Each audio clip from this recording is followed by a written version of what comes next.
In the Gospels, Jesus commands us to love our neighbor as ourselves, and Jesus also gives his disciples the Great Commission, right? Go out to all nations and make disciples. And those two things are now the same reality for most of our churches, even churches in smaller cities, that their neighbors now usually are international migrants. And so obeying the Great Commission and loving our neighbor end up being the same relationships. You are listening to Our Urban Voices with Dr. Alphonse Javed, a podcast that presents Christian narratives through diverse voices that impact urban ministry. Here is your host. Hi, I'm Dr. Alphonse Javed. Over the past year, we have talked about the importance of Muslim ministry and why you and your church should be reaching out to Muslims. One of the best times to start reaching out to Muslims is during the month of Ramadan, when many Muslims fast during daylight and break the fast over dinner to gather in the evening, which is called the iftar party. I challenge you to invite Muslims over to your house for an iftar dinner or to host one at your church. This year, Ramadan begins March 22nd and ends April 20th. You may feel like you don't know where to start. That's why in January, we are sharing our most actionable episodes about how you can reach out to Muslims in your community this Ramadan with plenty of time to prepare. Remember, perfect love casts out fear. Hello and welcome back to Our Urban Voices. I'm your host, Dr. Alphonse Javed. Today, I'm joined once again by Seth Bouchelle from the Exponent Group. Last week, we talked about the diaspora and urban churches and their unique position in spreading the gospel globally. Our topic today focuses on why Muslim evangelism requires its own skills and ethnography. Seth has been planting churches among diaspora populations in New York City, as I mentioned in my previous episode, since 2014, and also serves as the director of equipping for the Exponent Group. Through this role, Seth works to train urban churches and nonprofits in evangelism and discipleship skills. Thank you again, Seth. Thank you so much for coming back and giving us some more understanding into this subject. Hey, thanks for having me. Happy to be here again. So listeners last week would have already heard this, but before we get started, please tell us very briefly about your family for any new listeners. I believe family is so important because it helps us to humanize us as persons. Yeah. So I grew up in a ministry family. My father and my grandfather and my great-grandfather were all preachers. And so, yeah, got the opportunity to watch a lot of ministry growing up, and also something that I didn't realize was a unique experience until I moved to New York. But ministry families are often fairly transient. And so we moved around a good deal as kids, and those early life experiences of moving to a new city and not knowing anybody and not knowing the local culture. I didn't realize in childhood the way that was preparing me for the mission field, but I think in the long run, it really did. So let's start off. So I'm a pastor kid, just so you know. Same thing, desire to serve was not there first. Well, I served with my dad, but never wanted to be a pastor, so took the missionary route. But then also, Sure. Eventually God brought me back to the church where God put the desire in my heart to be a pastor of a church, right? So for the last 13 years or so, I'm serving as a pastor. Let's start off with a very basic question. Why should more Christians, especially in cities with high Muslim immigrant populations, by learning more about reaching out to their Muslim neighbors? Why should more Christians be involved in that? Why should they be learning more about reaching out to other Muslim communities? Sure. Well, this may be overly simplistic, but I think in the Gospels, Jesus commands us to love our neighbor as ourselves. And Jesus also gives his disciples the Great Commission, right? Go out to all nations and make disciples.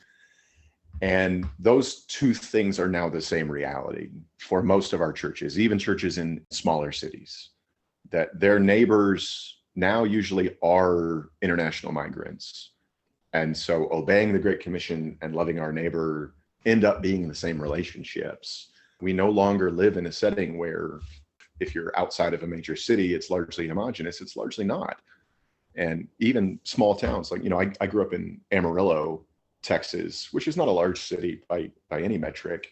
My mom was a high school science teacher. She had 18 different languages spoken in a 6th grade classroom. And so cross-cultural skills and an appreciation for being able to work across a religious gap are now essential skills for anyone doing ministry. As I think about this, how can Christians start making friends with Muslims in their cities? And right from the start, what expectations for their friendships should Christians set aside? In terms of how, I would say, I think it starts by trying to form relationships where you already live, work, and play. For most Christians, if they can't have a spiritual conversation with anyone, throwing themselves into an entirely cross-cultural setting is not necessarily the best environment to develop those skills. And so I would say start with the places you already go. And I would be willing to bet that at the restaurants that the average Christian regularly goes to in their life, their public library, their local park, there's going to be people from a different cultural and religious background. And I think that's probably how and where I would encourage them to start. In terms of the expectations, I think one of the things that I've seen with a lot of new missionaries is they study Islam before coming to the field. Right. And then they engage Muslims kind of as a type, right, rather than as an individual. And so they come in with a lot of pre-prepared points about the Quran or about Islamic theology or about Islamic culture. And they assume that that applies to this relationship, but they haven't actually confirmed that. And when we do that, I think we come in with a lot of assumptions about what our Muslim friends and neighbors might think or have experienced. And it would be better to set that aside and actually just ask them. Ask them about their beliefs, ask them about their experiences, ask them what's important to them about their faith, rather than assume it. I think one of the reasons that's particularly applicable with Muslim populations is because a lot of the Muslim populations that we've worked in, Muslims are a very diverse faith globally. There's more than a billion of them. There's dozens of languages and cultures involved. They're not a monolith. Right. And most of the Muslim populations that I've worked with aren't Arabic speaking. And for that reason, most of the Muslim friends I have haven't ever read the Quran. And so I remember as an early missionary coming in, I had read the Quran, I think 2 times, and was really prepared to kind of talk about it and compare it with scripture. And that just wasn't a conversation my Muslim neighbors were available for or interested in. And it took a while to learn that that was because when I tried to initiate that conversation, I was often causing them to lose face because I was trying to force them to talk about something they haven't studied and I have. And that's not caring. Yeah, that's like, I was trained here in the United States in theology. And even before here, I was in Greece. So my brother, while I was here, he was back. He was going into a Pakistani seminary planted there by a foreign country. I forgot which one, Bible seminary. But when I went back after 16 years, so the very thing that guy is doing, he's just trying to talk to me, my own brother, he's just tricking me, kind of like showing off his knowledge, right? Or I don't know whether it was a real effort, but he was bringing up the points that he wants me to talk about, to just show me that how much he knows and his knowledge is superior. Therefore, his thoughts are superior. So I think that is also true when a person, and I agree with you, when a person comes with the pre-notion that, oh, I know a Muslim friend, I know what is let's say original sin idea in Islam. You don't know, but let me tell you how important. That person doesn't care. Or let me tell you where you got the idea of Allah, because that you do not know, but nobody's telling you, but I know, and nobody cares. They are Right. more, when you meet with them, they are more interested in their food, right? They're more Right. interested in what they're going to wear, how they are being treated, and all that. So I agree with you that probably the missionary force, therefore, Heart for Muslims Conference is one of those places where we discuss things like this to help our missionaries as well. What are the most common mistakes you have seen that Christians and evangelists reaching out to Muslims make?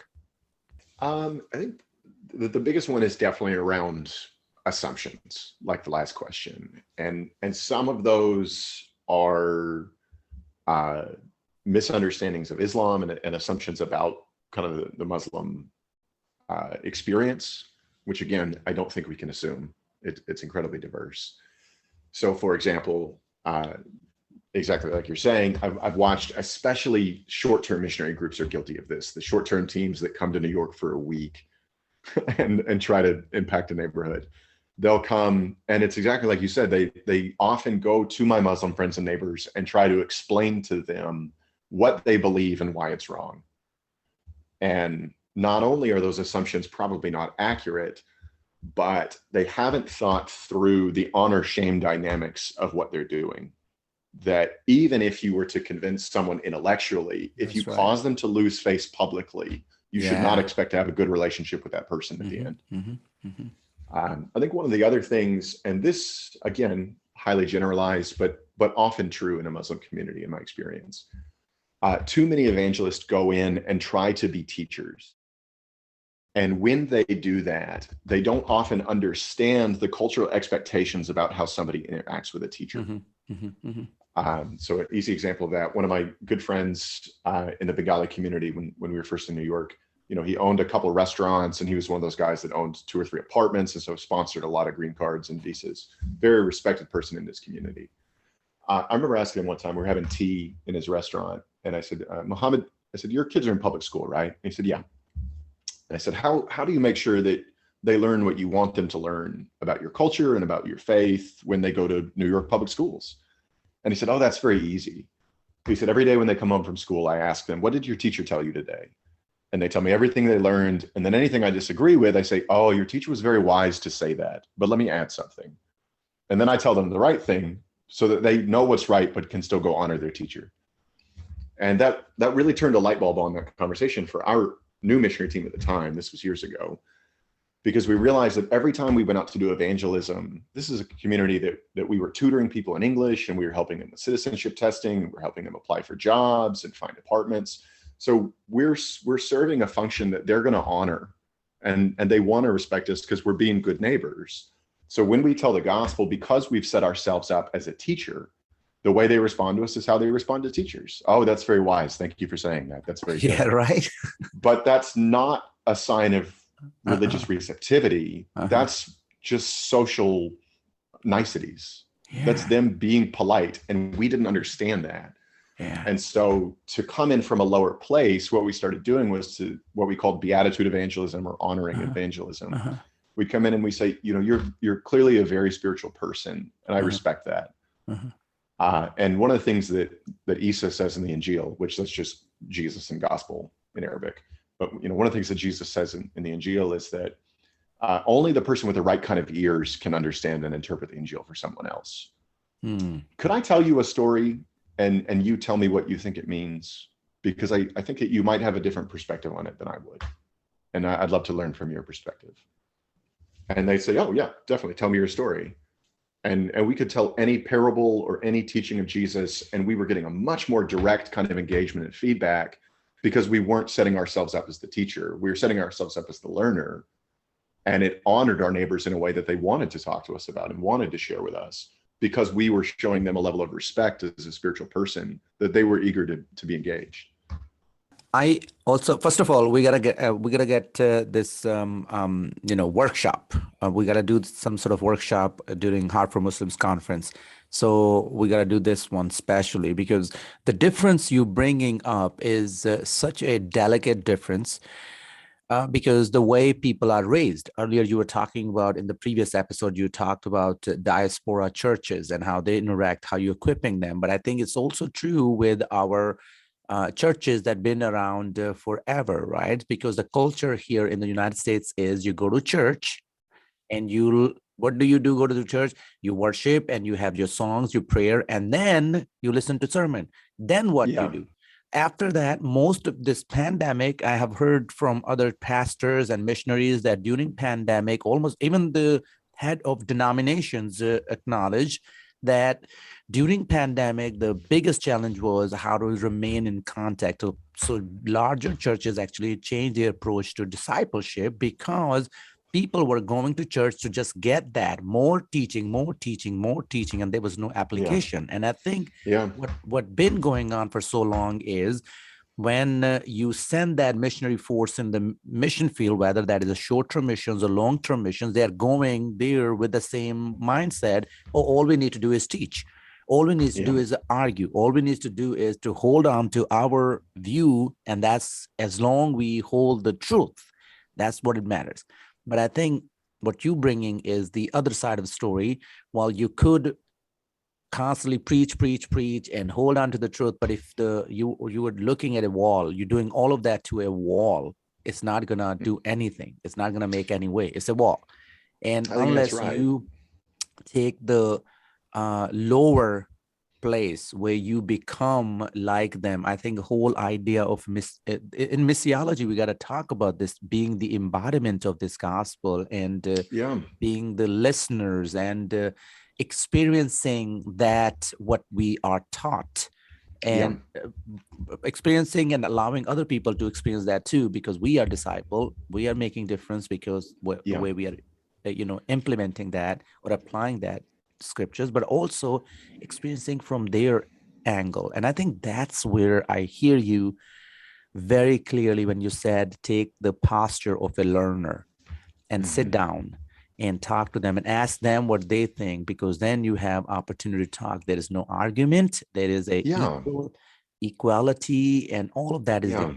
Especially, I tell you up front, if early in the early days, like if you would have spoken to me 17 years ago, 18 years ago, and you are a white man and you sit down with your credentials, I will be like, yes. Even if I'm coming from a rich family with rich in sense of culture and education and religious, awareness, still I will be like sitting there because you are you're an American white person, and in those countries, that's what we were taught, that as long you have, Americans are still, my mom believes that Americans are close to God, therefore they're blessed. You see, she lives in Pakistan, she's a Pakistani, so that's how her mind works, because missionary saw that.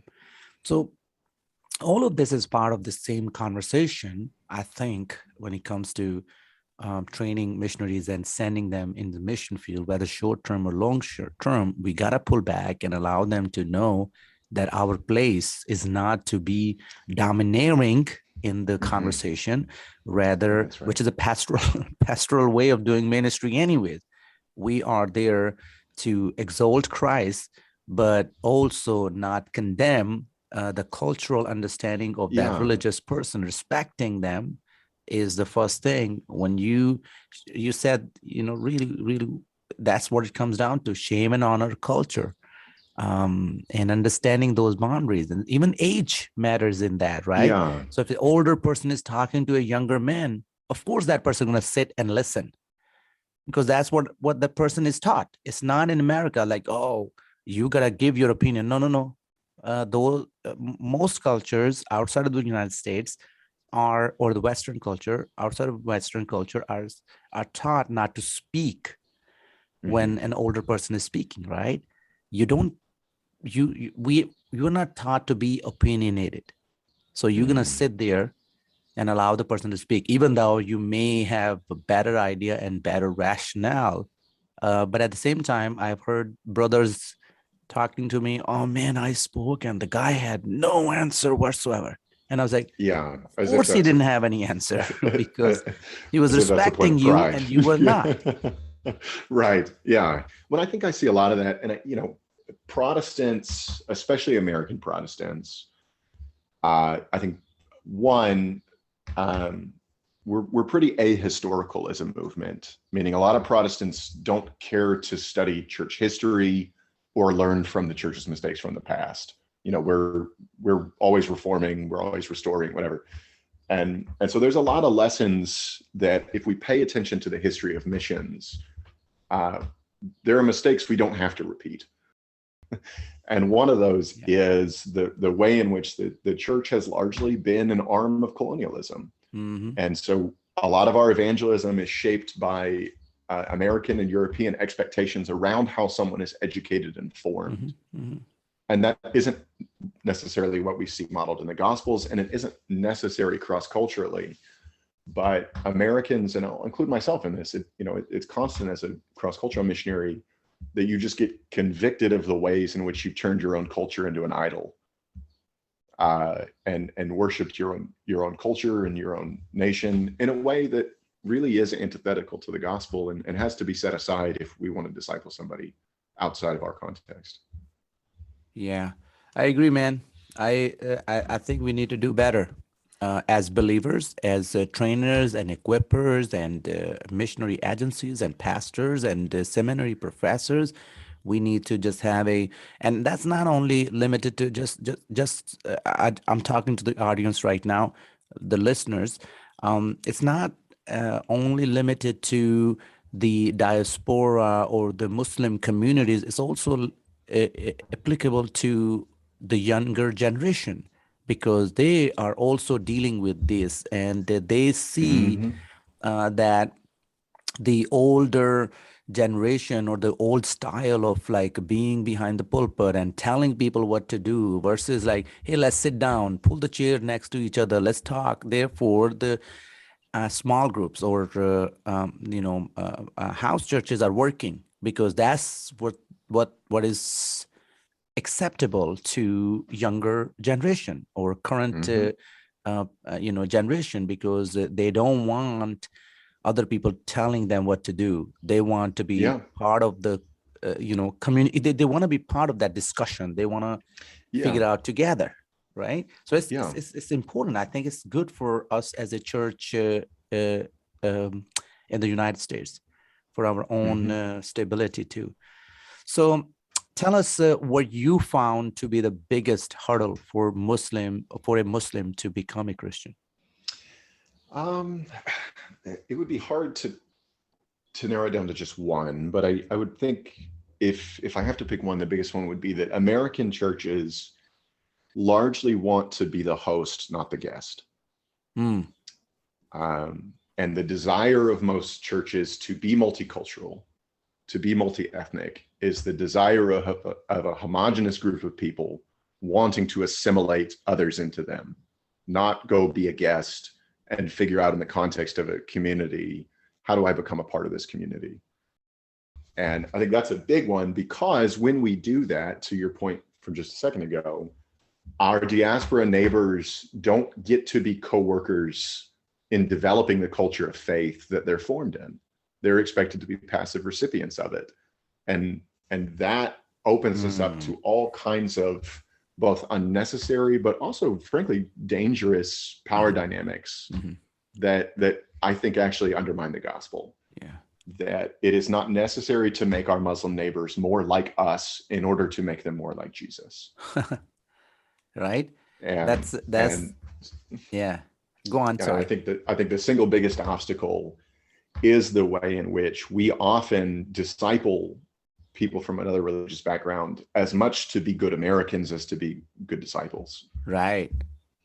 And I think that's where it comes down to. I never thought, or at least I don't preach and not anymore or teach anymore, that our job is to convert people. I don't think that's our job. I really believe that's the job of the Holy Spirit. Our job is to be light. That's what the Bible says. Make disciples, go, preach the gospel, right? And what the Lord said was very, very clear that we got to teach them all the commands that Jesus has given. But whether they want to follow the commands or not, whether they should come to Christ or not, it's a theological concept, but I think it's the right one. It might be because I am a Baptist preacher. I really think that it's the work of the Holy Spirit. He brings people to the saving knowledge of Jesus Christ. A person could live. And I know Muslim friends who really love the Lord. They love Jesus. Actually, they respect Jesus more than many Christians that I have come in contact with. They respect him, they love him, but they're unable to connect the dots between the Lordship and Savior, him being Savior versus following their faith. Because it comes back to community. It goes back to all of that, what they grew up with, they have grown up with. I agree with you, man. So what's the main takeaway you want to leave listeners with? I think the main takeaway, one of the maxims that I use with our house church leaders over and over again, I say, what you believe about God determines what it means to be godly, right? So if I believe that God can't stand to be in the presence of sin, then godly people are probably going to have a really hard time developing relationships with sinners. Or and I think it applies in this instance because one of the primary claims we make about God as Christians is that God in Jesus took on flesh and came to dwell among us. And so if we're going to be on mission with God, I think we should try to be on mission like God. And that means figuring out what it means for the gospel to take on flesh and dwell wherever it is we're working. Pause. Go back, please. Yes, sir. You said, no, I like that. So I want the people to hear this very clearly, unless I heard incorrectly. You said if you want to do the mission of God, go back and say that. If we want to be on mission with God, which I think we are, we're co-workers in this ministry of reconciliation. If we're going to be on mission with God, we should try to be on mission like God. Yeah. And the way that God has chosen to be on mission is to take on flesh and dwell among us. Yes. Jesus learned language. Jesus learned culture. Jesus is primarily a guest. Almost every evangelistic story we have of him and the disciples, they're in somebody else's home. They're not trying to strong arm them into coming into their house. And I think it's important for us as we continue to work in a context that increasingly is globalized and full of diaspora neighbors, we need to think through the ways that the churches that formed us may have been healthy, they may have been faithful, ideally they were, but that isn't the only way for the gospel to take on flesh. And if we don't change things out of a desire to be overly faithful to the traditions we come out of, we actually rob our neighbors of the opportunity to go through the same experience we did, which is to be able to incarnate the faith of Jesus Christ in ways that culturally make sense and are appropriate to them. Yeah. So to sum it up, the main takeaway is I think we need to think through what it means to be like Jesus in an incarnational way as we do ministry cross-culturally. Yeah. So I know that you already did that for us in the last week's episode, but I think it would be good to just, for the new listeners, if people wants to get in touch with you, what are the easiest ways? Yeah, I can do that. Would it be okay if I also add a plug-in for something? Sure. Go ahead, man. Yeah. So the easiest way to get in touch with us would be our website. Our ministry is called Exponent Group. Our website is exponentgroup.org. But we also have a couple of written resources for people that may just want to learn more. There's 2 different books I've authored. One is called Mosaic. It's a ministry handbook for globalizing world. So basically kind of our first 2 years of learning cross-cultural ministry. The other one is called Lost Faith, which is basically a theology of how do lost people come to faith. What are those types of theological questions and gospel stories that help form the faith of lost people? So I think either one of those would be a great way to learn more about our ministry, or you could visit us on our website at exponentgroup.org. Do you have also your personal website? I don't have a personal website. People can find me on Twitter, but I'm not terribly interesting on there, but I am there. So if people want to get in touch with you directly, So they have to just go to the website, right? Yeah, exponentgroup.org, and you can get my email from there, or you could contact our organization and we'll reach out to you from there. That's awesome. And we'll make sure that we put all of this information in the episode's descriptions. So last week you told me a joke. I'm still trying to understand the joke. That's fine. Do you have another joke for us? I don't know if I have another joke, but I do have something that may be relevant. Okay. Though probably more relevant to people that listen to both episodes, because you said something in our last episode that I think is really true, and I want to highlight as kind of a litmus test that can be helpful for what we're talking about. A lot of humor relies on shared assumptions and shared experience, whether that be wordplay or you need to understand the social dynamics of the characters in the joke to make sense. Humor is very culturally contextualized, which is why stand-up doesn't cross cultures well. It's pretty hard to watch a stand-up that's not speaking in English on Netflix and even understand most of the jokes, even if they literally make sense. And for that reason, I remember I was doing an ethnography training years ago for a group of new missionaries all doing Muslim evangelism. And they said, what would you describe the job as an evangelist as being like? It's not like any other career. And I said, that's not true. Actually, it's actually really similar to stand-up comedy. Yeah. Because stand-ups, they get on stage night after night after night because their material is not finished. They are telling jokes in order to figure out how to make that joke work. And when a stand-up is ready to record a special, they have to go on tour because what works in New York and LA doesn't necessarily work in the rest of the country. So they go to multiple cities and do the same material to see how people hear it, to see how it's understood. That's very similar to evangelism, that the only way you get good at this is to continue to, night after night, get up and do this material live and see how it lands and listen to the feedback and then improve it again. But what that means is emotionally, like comedy, you have to get used to bombing. You have to get used to saying stuff that doesn't get a reception because that's the only way you get better at this. Yeah. And comedians who can't handle bombing don't make it, because even the best, Dave Chappelle, George Carlin, Richard Pryor, they'll tell you, you never get to the point in your career where you don't bomb. You just get used to it and learn how to incorporate it and get faster at improving the material. Yeah. That's awesome, man. This is really good insight. So knock, knock. Who's there? Orange. Orange who? Orange juice. You see? I didn't. This is the joke. joke. Not understand that joke. I know. I never did either. That's the first joke my wife told me some almost 16, 17 years ago. That was her joke, and still she says that joke, and she has taught that joke to my children, and I still say the same. I'm like, I don't know what you're talking. I still don't. I don't get it at all.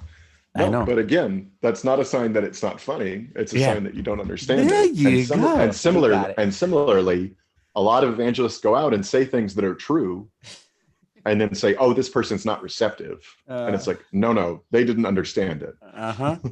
And with the joke, I'm telling you, this joke, some people laugh but when they hear it, they laugh. Why? Because it doesn't make any sense. And that is the joke, that it doesn't make any sense. It's now funny. Like, what are you doing?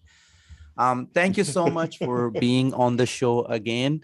That was Seth from Exponent Group. If you appreciate this podcast, please be sure to subscribe to the show and leave an honest review wherever you listen to your podcast. Tune in next week for more honest discussions from diverse voices. You've been listening to Our Urban Voices with Dr. Alphonse Javed, which presents Christian narratives through diverse voices that impact urban ministry. Please check back for new episodes every week.